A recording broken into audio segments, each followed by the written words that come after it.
The real reason that men are so concerned with women's value and what women bring to the table is just a classic case of projection. What they are projecting onto women is their own lack of value and the fact that they bring nothing to the table. I'm not saying this to be funny, there's actual data to back this up.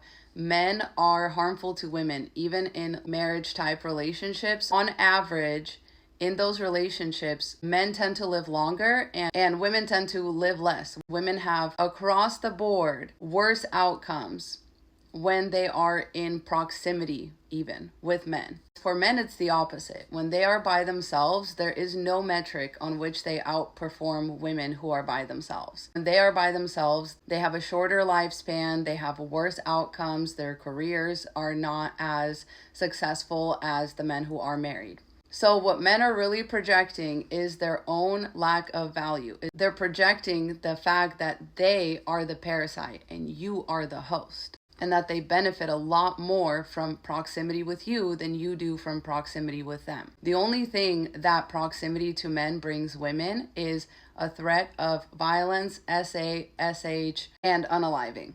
That is mostly what women gain from proximity to men. This is also why men have had to historically cripple women and take away our rights and take away our ability to work, to earn money. They have to oppress us in the workplace. They have to oppress us out on the streets, have to make us feel unsafe, and then they offer themselves as a solution. So all of the value that men talk about having is actually manufactured value. It's not real value, right? Our current president is actually a great example of this, right? He's very good at starting problems and then acting like he's the only one that can fix it, which is technically true because technically he's the one that started the problem, so he should be the one to fix it, but he also holds it over people's heads while acting like he wasn't the one to start the problem. And this is exactly what men do. This is their entire playbook.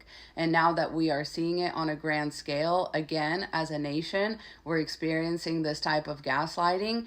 It just continues to remind me that this is actually what men do every single day. They create problems and then they act like they're the solution, when the real solution would just be to not cause those problems and actually go your own way, the way that men keep threatening to. That would actually solve a lot of our problems if men were like less a part of society. This is really the biggest game that men are running on women, creating for themselves an artificial value by first creating problems to which only they can be the solution. That's why men like to call themselves providers and all that stuff, and when really they don't provide anything. They bring home a paycheck.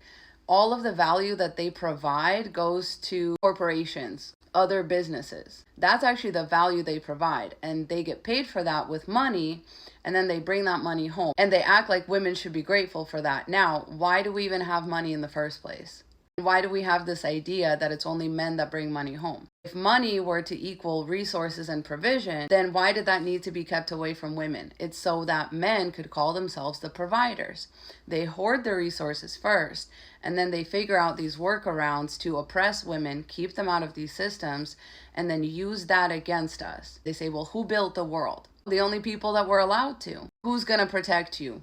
From whom? Men run the world. Are women equal in any country? Do women have equal rights in any country in the world right now? Equal pay, all of that? Of course, it's no surprise that men run the world. They rigged it so that women couldn't. They rigged it to keep women completely locked out of positions of power, being able to make a difference, making the laws. They've completely locked women out. Then they're going to go and say that they rule the world. Of course you do. And look around. I'm just so tired of men pretending like they're the solution to problems that they themselves cause, to the insufficiencies that they bring to the table. Because honestly, most of y'all struggle to bring a clean ass crack to the table, let alone all of these other things that men like to pontificate and envision themselves as. And the other thing is that men know this. As soon as women are given even a little bit of their rights back, women start moving backwards and away from men. Women initiate most divorces at this point. Women are half as likely to remarry as a man. Men are twice as likely to remarry as women. It's women that always choose to go their own way. It's women that, when they're given rights and they're not made, forced, oppressed into depending on a man, they go their own way. And whenever men realize this, they always have to reel us back in. Why? Because they need us more than we need them. The value that they've created for themselves, once again, ladies, is manufactured. It is not real. It's like one of those stock market bubbles. Every time that it gets so close to bursting, the men panic and they take our rights away. We're living through it once again right now. Stay safe out there, protect yourself. And remember that all of this oppression wouldn't be necessary if men were as valuable as they say they are. Godspeed.